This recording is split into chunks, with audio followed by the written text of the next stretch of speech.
Hello guys, welcome back to our YouTube channel E cracks platform. आइए आज हम लोग एक नए चैप्टर डाइस का स्टार्ट करते हैं। आइए डाइस के बारे में हम लोग पूरा डिटेल्स में और बहुत कम समय में जानेंगे। आइए डाइस स्टार्ट करते हैं। डाइस डाइस क्या है? डाइस जो हम लोग लूडो छक्का खेलते हैं उसी को हम लोग डाइस कहते हैं। डाइस यानी पासा, पासा मतलब लूडो छक्का। लूडो छक्का हम लोग जो खेलते हैं उसको डाइस कहते हैं। क्या डाइस कहते हैं? डाइस जो हम लोग 1 से 6 तक अंक जिस पर लिखा रहता है, 1 2 3 4 5 6 7 8 करके, वो 8 नहीं 7 8 नहीं, 1 2 3 4 5 6 तक जो अंक लिखा रहता है उसको हम लोग डाइस कहते हैं। आइए देखते हैं। डाइस दो प्रकार के होते हैं। डाइस कितने प्रकार के होते हैं? डाइस दो प्रकार के होते हैं। एक स्टैंडर्ड डाइस मानक पासा, दो जनरल डाइस साधारण पासा। स्टैंडर्ड डाइस मानक पासा, जनरल डाइस साधारण पासा। आइए अब हम लोग समझते हैं स्टैंडर्ड डाइस क्या होता है। स्टैंडर्ड डाइस यानी मानक पासा वह पासा जिसके दो विपरीत सतह का योगफल 7 हो। क्या? 7 हो। उसे स्टैंडर्ड डाइस कहा जाता है, उसे स्टैंडर्ड डाइस कहते हैं। आइए हम लोग अभी तक इतना समझे कि मानक पासा यानी कि स्टैंडर्ड डाइस में दो विपरीत सतह का योगफल कितना होता है? 7। कितना होता है? 7। आइए इस डाइस को पहचानते हैं कि ये स्टैंडर्ड डाइस है कि नहीं। देखिए इसके ऊपर 1 है तो इसके दो विपरीत सतह के मतलब का, इसके यदि ऊपर 1 है तो इसके नीचे 6 होगा, तभी ना दो विपरीत सतह का योगफल 7 पूरेगा। यदि इस साइड बायां साइड में 3 है तो दायां साइड में निश्चित है कि 4 होगा, तभी तो दो विपरीत सतह का योगफल 7 पूरेगा। यदि दायां साइड में 5 है तो उधर साइड में इसके विपरीत साइड में कितना होगा? 2, तभी तो दोनों विपरीत सतह का योगफल 7 पूरेगा। तो हम लोग समझ गए कि स्टैंडर्ड डाइस उसे ही कहते हैं जब दो विपरीत सतह का योगफल 7 पूरेगा। कितना? 7। जिसे 1 + 6, देखिए ऊपर का 1 और नीचे होगा 6, तो 1 + 6 कितना पूर जाएगा? 7। यदि इस साइड 5 है तो उस साइड कितना होगा? 2, तो 5 + 2 कितना पूर जाएगा? 7। यदि इस साइड 3 है तो उस साइड कितना है? 4, तभी ना दोनों सतह का योगफल 7 पूर जाएगा। तो हम लोग समझ गए। हम लोग स्टैंडर्ड डाइस को इस प्रकार से समझे कि स्टैंडर्ड डाइस में दो विपरीत सतह का योगफल 7 होता है। तो बताइए यदि ई स्टैंडर्ड डाइस है तो इधर 4 है तो उसके ऊपरी विपरीत क्या होगा? 3। यदि इधर 6 है तो उसके विपरीत कितना होगा? 1। यदि ऊपर 2 है तो एकरा जस्ट नीचे एकरा विपरीत कितना होगा? कितना होगा बोलिए? 5। तो हम लोग जान गए कि स्टैंडर्ड डाइस में दो विपरीत सतह का योगफल 7 होता है। आइए एक नोट लिखा हुआ है, नोट पर ध्यान दीजिए। इसमें सामने से दिखाई देता हुआ किसी भी दो सतह का योगफल 7 नहीं होता है। कितना? 7 नहीं होता है। बोलिए इस सामने से 1 3 5 दिखाई दे रहा है, किसी भी दो सतह का योगफल 7 नहीं पूरेगा। 5 1 6 रह जाएगा, 3 1 4 रह जाएगा, 7 नहीं पूरेगा। इसमें भी देखिए 6 2 8 हो जाएगा, 7 नहीं पूरेगा। तो हम लोग समझ गए कि इस डाइस में, स्टैंडर्ड डाइस में सामने से दिखाई देता हुआ किसी भी दो सतह का योगफल 7 नहीं होता है। आइए अब हम लोग दूसरा प्रकार जनरल डाइस के बारे में डिस्कस करते हैं। जनरल डाइस, आइए जनरल डाइस क्या? जनरल डाइस यानी साधारण पासा वह पासा जिसके सामने से दिखाई देता हुआ किसी भी दो सतह का योगफल 7 हो। कितना हो? 7 हो। उसे साधारण पासा कहते हैं। जैसे यहाँ पर देखिए 6 और 1 सामने से दिखाई देता हुआ किसी भी दो सतह का योगफल इसमें 7 पूर जाएगा। तो ये 6 और 1 सामने से दिखाई देता हुआ क्या वो सतह? 6 और 1 5, 3 वो सतह है। अब उसमें देखिए तो कोई दो सतह का योगफल 7 पूर जा रहा है, तो 1 और 6 यानी दो सतह का योगफल 7 पूर जा रहा है। 1 6 का योगफल 7 पूर जा रहा है। तो सामने से दिखाई देता हुआ किसी भी दो सतह का योगफल 7 पूर जाए उसको हम लोग साधारण पासा कहेंगे। क्या कहेंगे? साधारण पासा। साधारण पासा। आइए इसको देखते हैं। यदि इसमें भी सामने से दिखाई देता हुआ किसी भी दो सतह का योगफल 7 पूर्ण गया तो उसको हम लोग साधारण पासा कहेंगे। बोलिए तो इसमें सामने से दिखाई देता हुआ किसी भी दो सतह का योगफल 7 पूर्ण रहा है क्या? हाँ, पूर्ण रहा है। 4 और 3 दोनों का योगफल 7 पूर्ण जा रहा है। तो 4 3 बराबर 7, तो ये कौन पासा हुआ? साधारण पासा हुआ। कौन पासा? साधारण पासा। आइए अब हम लोग डाइस में क्वेश्चन के तरफ चलते हैं। किस प्रकार से क्वेश्चन डाइस में पूछा जाता है? Question based on common surface in dice, मतलब डाइस में जब सतह कॉमन हो तब कैसे बनाएंगे। आइए हम लोग देखते हैं, प्रैक्टिस करते हैं। जब सतह कॉमन हो तो 3 प्रकार से सवाल पूछे जाते हैं। देखिए, जब एक सतह कॉमन हो, जब दो सतह कॉमन हो, जब कोई सतह कॉमन नहीं हो। आइए अब हम लोग इस पर सवाल प्रैक्टिस करते हैं। देखिए, डाइस में कभी कभी होता है कि 5 और 5 एक सतह कॉमन मिल जाएगा तो उसको एक सतह, जब 5 3 यहाँ भी मिल जाएगा, 5 3 यहाँ भी मिल जाएगा तो उसको कहेंगे दो सतह कॉमन। और जब एको को सतह कॉमन नहीं मिलेगा तब उसको कहते हैं कोई सतह कॉमन नहीं हो। लेकिन आइए हम लोग पहले टाइप पर चलते हैं, जब एक सतह कॉमन हो। कितना सतह? एक सतह। तो देखिए, एक सतह कॉमन हो तो उस प्रकार के सवाल को कैसे बनाते हैं, आइए देखते हैं। देखिए, यहाँ पर हम लोग को 2 डाइस दिया रहता है। हर एक क्वेश्चन में डाइस के हर एक क्वेश्चन में फिक्स रहता है, निश्चित रहता है, एकदम से निश्चित रहता है कि डाइस में हमेशा हमेशा हमेशा कम से कम एक सतह आपको जरूर कॉमन मिलेगा। कितना? एक सतह कम से कम आपको जरूर कॉमन मिलेगा।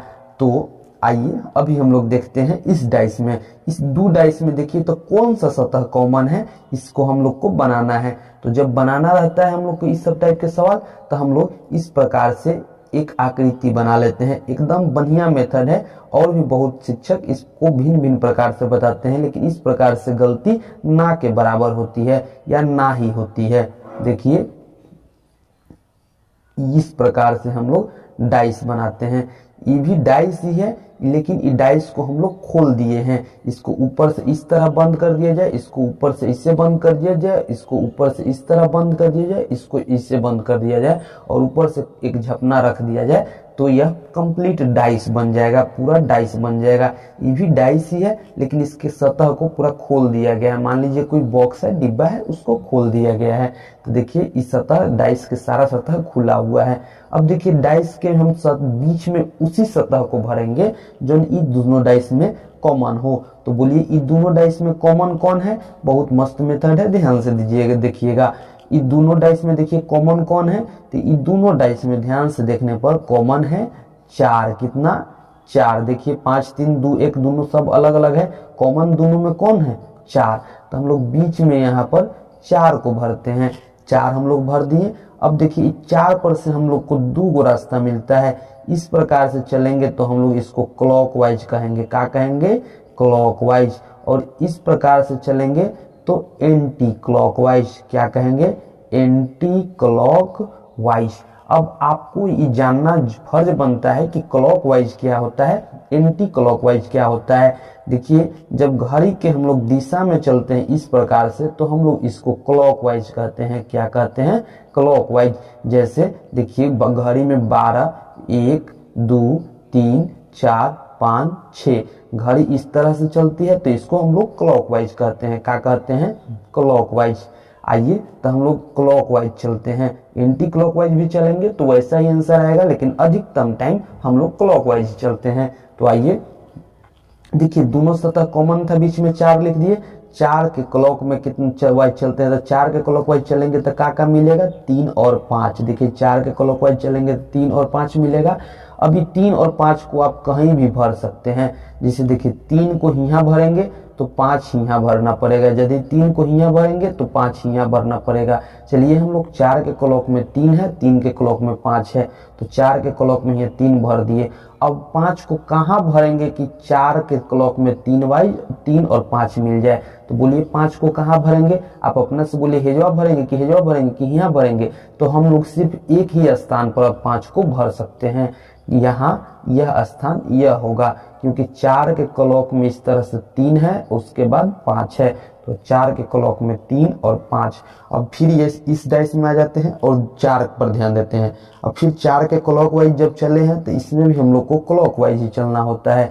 तो 4 के क्लॉक वाइज में 1 है 2 है, तो देखिए 4 के क्लॉक वाइज इधर से देखिए तो 1 और 2 है ना, 1 और 2, तो 4 के क्लॉक वाइज में यहाँ 1 नहीं भर सकते हैं, कैसे कि 1 भरेंगे तो इधर 3 हो जाएगा, 1 और 2 भरना है। तो देखिए 4 के क्लॉकवाइज में इधर 1 भर देंगे, इधर 2 भर देंगे। देखिए 4 के क्लॉकवाइज इधर से 1 2 चल रहा है, तो यहाँ से भी 4 के क्लॉकवाइज देखिए 1 2 चल रहा है, 3 5 चल रहा है। देखिए 4 के क्लॉक यहाँ 3 5 था, तो 4 के क्लॉक 3 5, 4 के क्लॉक 1 2 था, 4 के क्लॉक 1 2। यदि नहीं समझे तो कमेंट जरूर करिएगा, ठीक है। आइए अब देखते हैं, अब हम लोग इसका विपरीत सतह निकालते हैं। क्या निकालते हैं? विपरीत सतह। तो यहाँ पर ध्यान दीजिए कि एक का विपरीत होता है इस ई वाला डाइस के विपरीत होता है, ई वाला सतह के विपरीत होता है ई सतह। अगर इसको उठा दीजिएगा तो इसके सतह के विपरीत ई सतह मिलेगा। तो बताइए 1 के विपरीत कितना मिला? 3। कितना मिला? 3। 1 के विपरीत क्या मिला? 3। और 2 के विपरीत क्या मिला? 5। 2 के विपरीत मिला 5। इसको भी देखिए 1 छोड़ के विपरीत होता है, तो 1 पर से 4 एगो छोड़ दीजिए तो का विपरीत मिला? 3। 2 पर से एगो छोड़ दीजिए तो का विपरीत मिला? 5। इसी तरह 1 छोड़ के विपरीत होता है, 1 का विपरीत 3, 2 के विपरीत 5। अब आपसे हम पूछेंगे कि 4 के विपरीत क्या होगा, तो आप अपने से कहिएगा कि 1 3 2 5 4 सब लिखा गया, जो बच गया वह 4 के विपरीत होगा। तो बोलिए कौन बच गया? तो 4 के विपरीत यहाँ पर होगा आंसर 6। अब क्वेश्चन यदि आपसे इस प्रकार से रहता, इसमें क्वेश्चन इस प्रकार से रहता है, क्वेश्चन रहता आपसे कि बताइए 1 के विपरीत सतह पर कौन है? क्या 1 के विपरीत सतह पर कौन है? 1 के विपरीत सतह पर कौन है? 1 के विपरीत सतह पर कौन है? तब इस सवाल का आंसर होता 3। उत्तर क्या होता? 3। कितना होता? 3। 1 के विपरीत क्या निकाले? 3। यही इसी तरह का क्वेश्चन एग्जाम में आता है, हम लोग अभी समझ चुके हैं। एक बार और देख लेते हैं।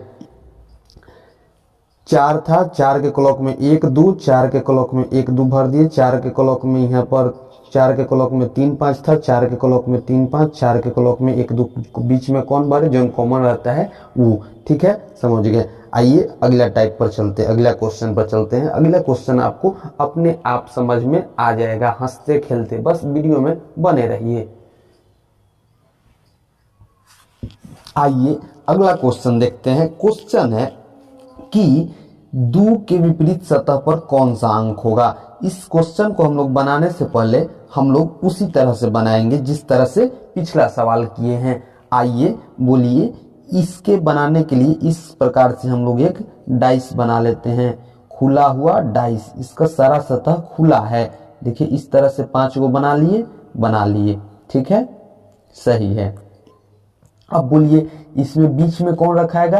तो जो दोनों में कॉमन रहता है, तो दोनों में इसमें कॉमन कौन है? 5। तो देखिए बीच में कौन भरा गया? 5। अभी 5 के क्लॉकवाइज चलते हैं, तो 5 के क्लॉकवाइज 3 और 2 है घड़ी के दिशा में, तो 5 के क्लॉकवाइज 3 और 2 है। आपको 3 मन कर रहा है, यहाँ बैठाइए, यहाँ बैठाइए, कहूँ बैठा सकते हैं। मान लीजिए 5 के क्लॉकवाइज 3 बैठा है, तो यहाँ 3 है, तब यहीं 2 बैठाएंगे, यहीं फिक्स है। यहाँ बैठाएंगे तो एंटी क्लॉकवाइज मुड़ जाएंगे, 5 3 2 क्लॉकवाइज हो गया। अब देखिए 5 3 2 हो गया। अब देखिए 5 के क्लॉकवाइज यहाँ क्या है? 1 है और 4 है, 1 है और 4 है, तो 5 के क्लॉकवाइज 1 और 4, तो 5 के क्लॉकवाइज यहाँ 1 बैठा देते हैं, यहाँ 4 बैठा देते हैं। कितना लड़का कहता है कि हेजवा 1 बैठे न हेजवा 4 बैठे, तो हेगा उल्टा मुँह मुड़िएगा, तो एंटी क्लॉकवाइज हो जाएगा। हम लोग को चलना कौन है? क्लॉकवाइज। तो 5 1 4 हो गया। चलिए हम लोग समझ गए। अब हम लोग इसका विपरीत निकालते हैं। बताइए 2 के विपरीत कितना होगा? 2 के विपरीत कितना होगा? 4। 3 के विपरीत कितना होगा? 1। 5 के विपरीत जो बच गया वो 5 के विपरीत कितना बच गया? 6। तो हम लोग का क्वेश्चन था कि 2 के विपरीत सतह पर कौन सा अंक होगा। तो 2 के विपरीत सतह पर यहाँ पर आप क्या निकाल रहे हैं? 4। तो उत्तर क्या आ जाएगा? 4। आइए अगला क्वेश्चन भी देख लेते हैं। आइए अब की बार भी दो गो डाइस दे दिया गया और पूछ रहा है 4 के विपरीत क्या होगा, 4 के विपरीत क्या होगा। तो आइए हम लोग उसको देखते हैं। देखिए दोनों में कॉमन कौन है, बोलिए दोनों में कॉमन कौन है, एक। तो हम बीच में एक को भर दिए। एक के क्लॉकवाइज कितना मिला, 5 और 6, कितना 5 और 6। तो 5 हेजवा मन है, चाहे हेजवा मन है कहूँ भर दीजिए। अब 5 को यहाँ भरे तो 6 को कहाँ भरेंगे, यहाँ, तब ना एक क्लॉकवाइज चलेंगे। तो एक के क्लॉक में 5 और 5 के क्लॉक में 6, एक के क्लॉक में 3 और 3 के क्लॉक में 4। तो बोलिए एक के कहाँ 3 भरेंगे, हेजवा भरेंगे तो 4 मिलेगा, नहीं मिलेगा।